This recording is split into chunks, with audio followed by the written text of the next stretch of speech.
So I have a lot of roles. Hearing all of that read aloud was humbling, but also a little stressful thinking about all this stuff that I've done. A lot of it's at a standstill, either because the summer term is upon us, so I'll teach over the summer. One of the benefits of that job, but the writing and development is kind of during all of this. I'm a dad. I have two boys. I have an 8-month-old, just turned 8 months yesterday, and then I also have a 5-year-old going on 6, who is like that ripe age of jumping into every game that I want to introduce them to. It's like the fundamental games, that they need to check out. So quite blessed. I don't take that for granted whatsoever. This is a lot of the stuff that I do. I also have 2 corgis, Lexi and Lucy, who are not pictured. They should be. I'm talking about animals and stuff. They should totally be on here.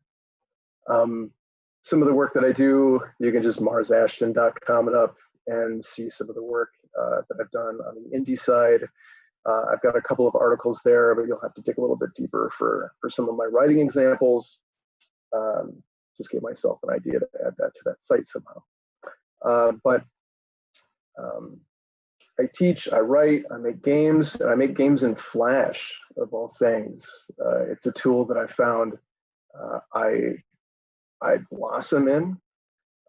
When I was in school, my BFA in game production in 2006, Flash was still where it's at.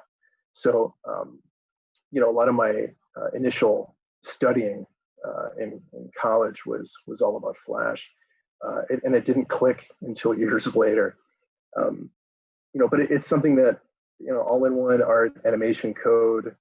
I still use ActionScript 2.0, which would make a lot of people sigh. But it works for me, and it's a process that I enjoy a great deal. I've jumped into other engines and the like, but they're productive and amazing. But for me, this is kind of my outlet to enjoy the process, to do the weird stuff that I like to make. And regardless of the engine, I'm always making art still within Flash. I prefer that over anything else. I'll jump into Photoshop or something to touch things up, but Flash is my jam. And I write things in a few places.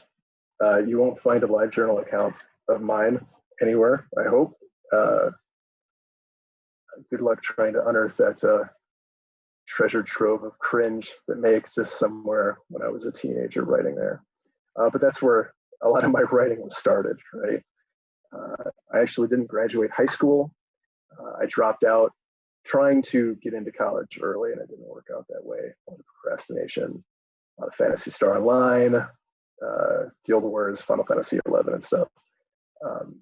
But I spent a lot of time online. A lot of really great friendships were forged just playing games online that way, and writing just kind of became, secondhand. Became a very big part of my life. So yeah, creating the Anura. What a weird term. It's actually just the class of amphibians that represent frogs and toads, and it's a cool word. Big fan of just kind of one word, game names and the like. So yeah, if I butcher any pronunciation, apologies up front. But so I want to talk about this weird game I'm working on gradually. I want to talk about some of its inspirations and some of the things that I've been thinking about as I'm like thinking about the concepts, the characters, how it is kind of complementing certain bits about this one world that I keep going back to. Most of my games, most of my writing, they all exist within the same space, within the same world, within the same, history, ultimately, of all the world building and stuff that I keep contributing to. So, so in this game, you play both a kid frog and a dad frog. Frog Dad is what we've affectionately been calling it on the Game Dev Michigan discords. They're both edgelord swordsman types. The working title right now is Sire. I'm not sure if Dingo and Sire, like the final names for these characters. I want to explore this a little bit more, but so you take on the role of these two, and the dad is pretty much picking up the kid frog from school. I've been doing this a lot as a dad. Another game about fatherhood, because we need more of those. But there's a lot of connections there between what that experience is like for me. The opportunities that I have to speak with my son, the way that we're talking about these experiences. He's suddenly away throughout the entire day, and these are opportunities for me to connect with him and allow him to reflect and the like. So this game is very much about that.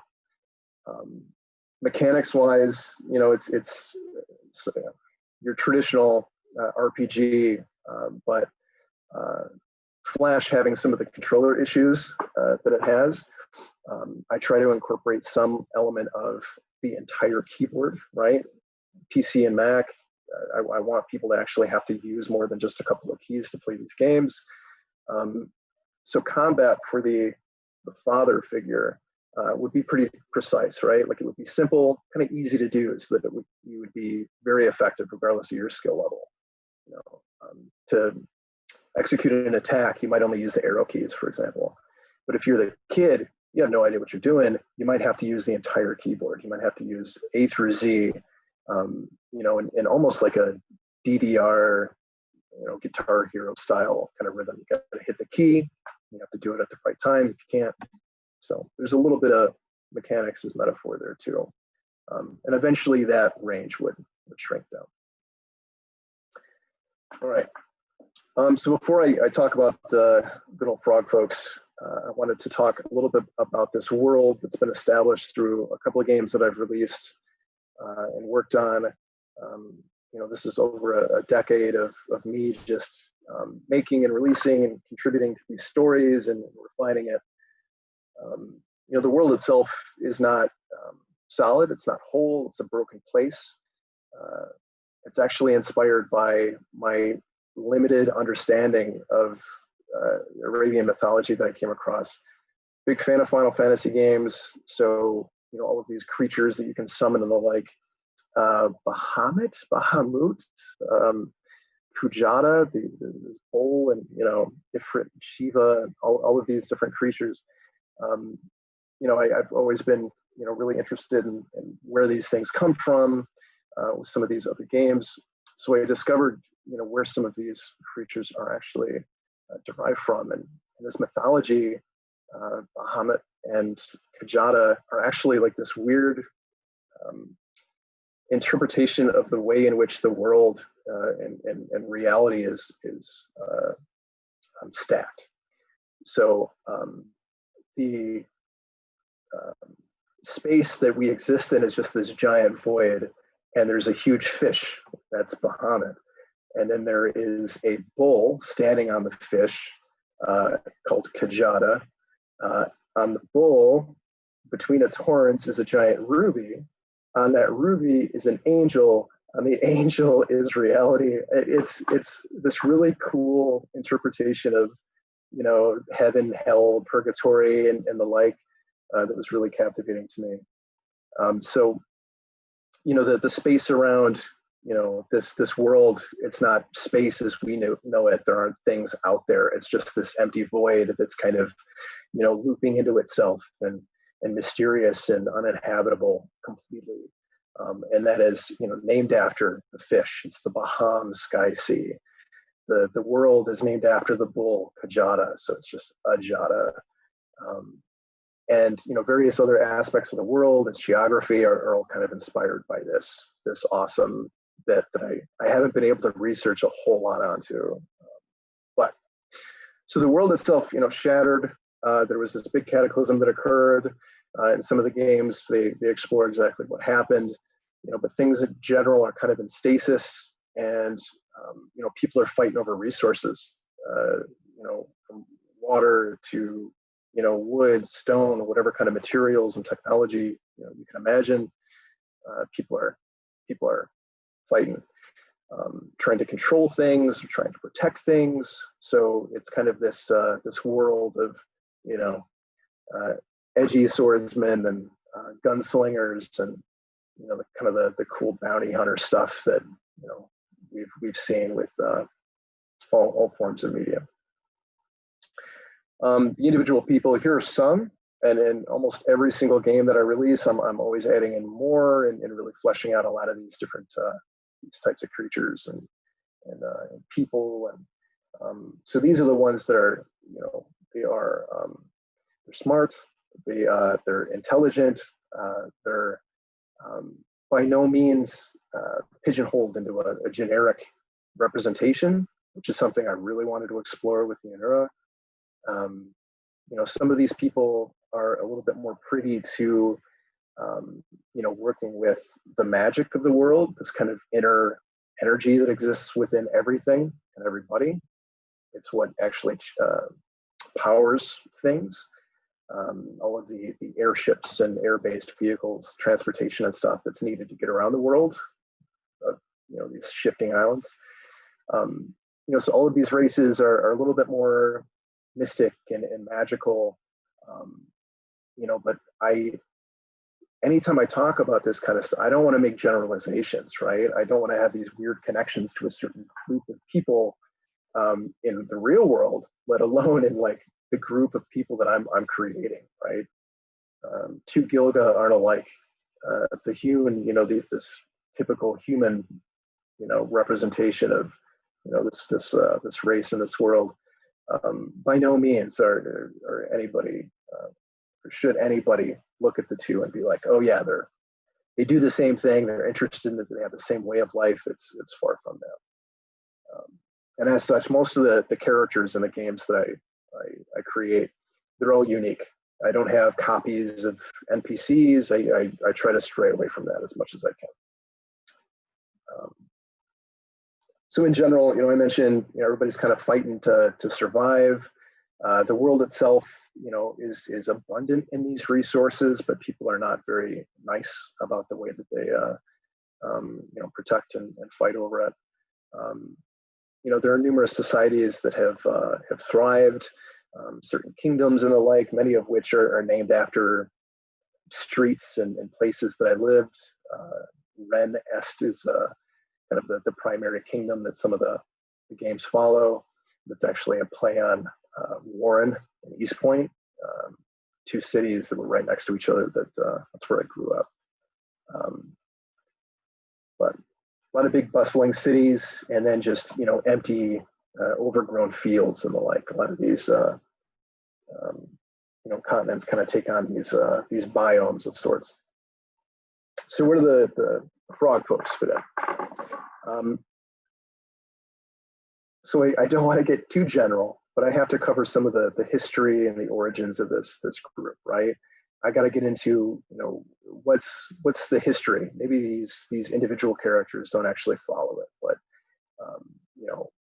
what is their general way of life? So in some of the games that I've worked on already, where the Anura are depicted, and they're typically depicted with this one character's inclusion, Huey, this kind of giant, top-heavy, goofy-looking frog.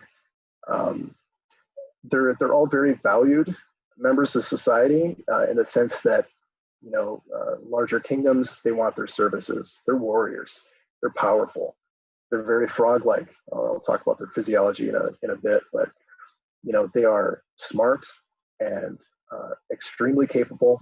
Typically very war-centric in the way that they live.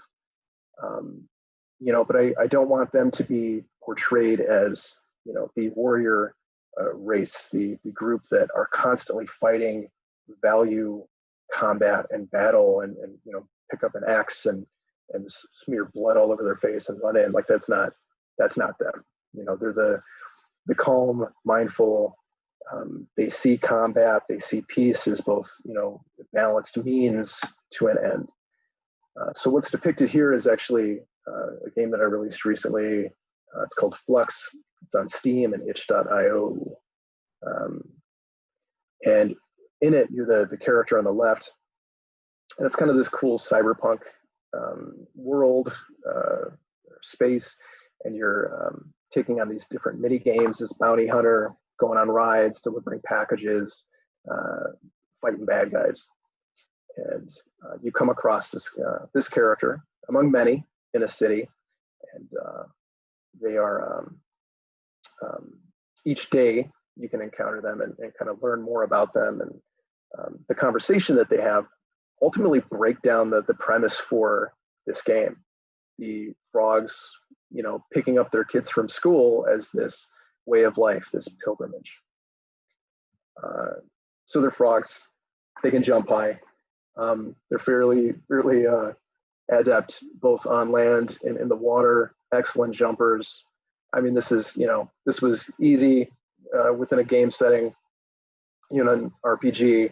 Imagine all the cool jump attacks and weird water-based stuff that I can throw in there. Neat. All that I've built so far is just the cool little jump animations, so you can hop around the world map. Some of their faith and history through this little crude doodle. Some of them believe that there was an Anura that actually created the water sources that now exist in almost every chunk of island within Ajana. So they tend to worship this person. They see water as this connection to them and everything else. Again, mindfulness and balance being a large part of the general sense of this group. So you'll see that within their language. You'll see water and curves and flow and all of these things being evident in the way that they talk about things. It's kind of this like perspective that they take on, right? We'll talk a little bit more about the role and the way that they kind of live too. So this pilgrimage, that's really the premise and setting for this game, is initially focused on the source and the dad's kind of traditional understanding of this faith and belief system. The kid's been in school for years, learning, training, educating themselves, but has yet to pick up a weapon that is theirs, that is like their kind of chosen, special gift from the source, at least as it's considered. So one of the first steps is collecting some materials, doing some training. You go through this tutorial sequence with the dad frog, and then you end up coming to this kind of blessed space, this religious setting, this ruin, that's nothing but a pool of water in the center of a room. And that's when the kid's able to kind of manipulate these energies and get this gift from the source, which is their weapon. And then the goal is to head back home, overcome any challenges on the way. And of course, the dad, being a seasoned veteran, encounters some trouble along the way. So this is typical among many Anura. There aren't that many left after years and years of war. A lot of them have actually been hunted down, again, which they see as a means of balance. They actually see the world getting better and better. So they're them being hunted down, they see as like a good sign, because they tend to lead the charge and make good things and bad things happen. So if they're not needed anymore, they see death as this kind of blessing in disguise. So not all Anura believe this, but writing this has been really interesting up until this point because of I'm being mindful of little things like that. I want the characters to the father and the son to be, the dad wants to impart the traditional knowledge, like this is the way that things are, you got to do it. That's just how things are going to be. But the child is going, well, why? I don't understand. And even if I do, I don't agree with it, which creates, if you're a parent, this is a very common thing, right? My son he likes to challenge and question, and I love it. but it kind of gets me thinking about my understanding of things, and um, it's definitely led to a ton of growth, and I hope that that's represented within this. Um, so a couple of bits of further reflection just to close out on this. One of the books that I'm doing homeschooling with my son. One of the books or services that we're using talked about monarch butterflies. It was a topic of discussion for 1 week, and how they have this mass migration, which is, if you look into this, it's wild. If you're familiar with this, then you know. But they head to an area of Mexico, and then come back to the U.S. and Canada, and it's not one lifespan where the butterflies come and go. They actually through many generations, they go through this migration.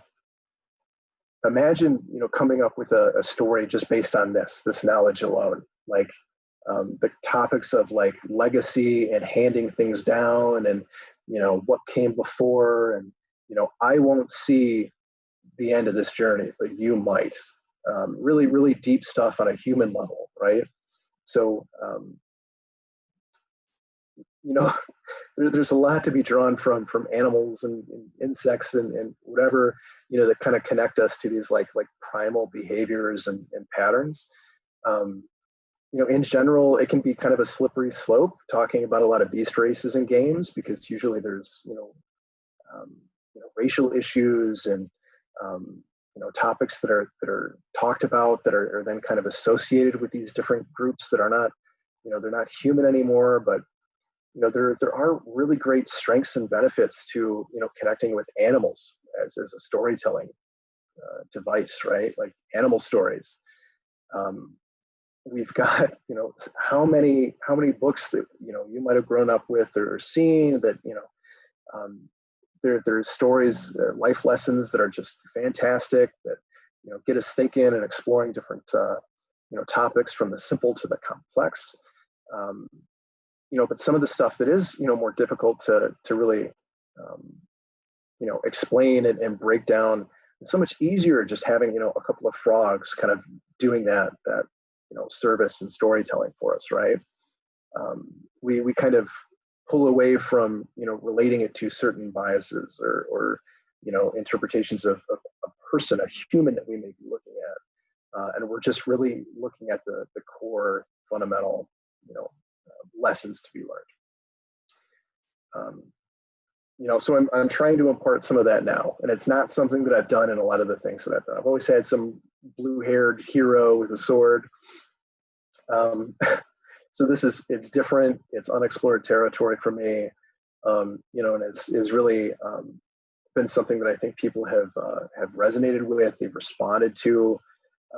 If you were to post two things, hey, here's my new game, and it's this kind of generic, white dude, but then you post a game that's like this cool fox with a sword, people are going to go nuts for the fox, right? I've stressed this a lot. The group's the people aren't the group. So even though a lot of these, Anura follow this belief structure, exploring this idea of, well, what if they don't? And how do they live their life? And what do they do? And what does that mean? And why don't they? All of these questions, could potentially lead to some pretty interesting, conversations, say between the main characters and side characters. In other games that I'm making or will work on, this can even be, further explored. So there's this eventual like cake of sorts in all of the different games that I release and people are able to play, where they can look back at those other games and all of that, lore and those events and go, wow, man, this is deep. This is getting deeper and deeper. This is cool. It's what I want to put out in the world, stuff like that. So I want to be very mindful of group dynamics and writing groups, and really trying to make sure that the individual is represented beyond just the representation within a group. So I already mentioned my inspiration as a dad. Teaching and the like, well, I have a lot of roles and responsibilities. I'm actually not working that many hours throughout the week. So I actually have, couple of days where I'm able to, throughout the day, spend time with my two boys, do the homeschool thing, spend time outside, whatever. And it's led to a number of things that have, encouraged some writing and reflection that the two characters will have. I'm usually the only dad in a room when it comes to events with my son. Sometimes I've taken him, to different things, whether it's, open houses or ice cream socials and the like, and there's obvious cliques of the soccer moms, and it's very difficult for me to kind of pierce that bubble for a number of reasons. But this is ripe with moments and experience and reflections where I'm able to look at that and go, okay, yeah, like people aren't mean. I haven't encountered many situations where anybody was rude regarding this, but there's definite drawbacks. I feel what if that wasn't the case? What could be the benefit there? Could my son be more connected with his classmates in his school? Would he be more encouraged to be there? Would he be more inclined to, I can go on, but this role of gender within parenthood and the like, the constantly shifting paradigms that a lot of people are definitely facing now, also served as inspiration for one of the biggest conversations that the father and son frog have within this game, gender fluidity. Frogs, you can look this up. This is another wild thing, but they have the capacity to, even in non toxic polluted areas, shift their gender. And what an awesome what an awesome thing. So that's actually been woven into the narrative. The mother frog that is referred to a lot in the conversations between the father and son, wasn't female. That's something that there were two male warriors on the battlefield who met, fell in love, and then through need, want, things shifted and adapted to the way that they wanted to live their life. So there are certain things like this that are imparted, and hopefully my son will be able to play through this, and we'll be able to have some conversations through this, as it means to have conversations about stuff like that. The last bit, writing through the individual's eyes, being kind of true to life. Okay, this character's in this situation. Here's the context. Here's the world. What would they do? What would they say? It's kind of this, tried and true method. But, we got to bend things around a little bit. We got to play with that. Maybe the user, the reader's expectations are, not exactly what happens, and then, finding out why is kind of the hook to things. So this is I had those shoes growing up. That's why you're looking at that. I've had many pairs of those shoes when I was a kid. So, my own perspective leaving high school and being extremely isolated, and really trying to bring people together is like it's like my ethos. It's like everything I've strived to do since I went to college and got a job. I didn't want to be isolated anymore. So it's kind of weird to think, and it's maybe overly simplistic to put it that way, but why do I do the things that I do? That's the answer, right? And it's asking all of these questions. Put yourself in my shoes. What would you do? Would you have left school? Would you have done this? Would you have done that? Do the same thing with these characters. I think they're going to be a lot more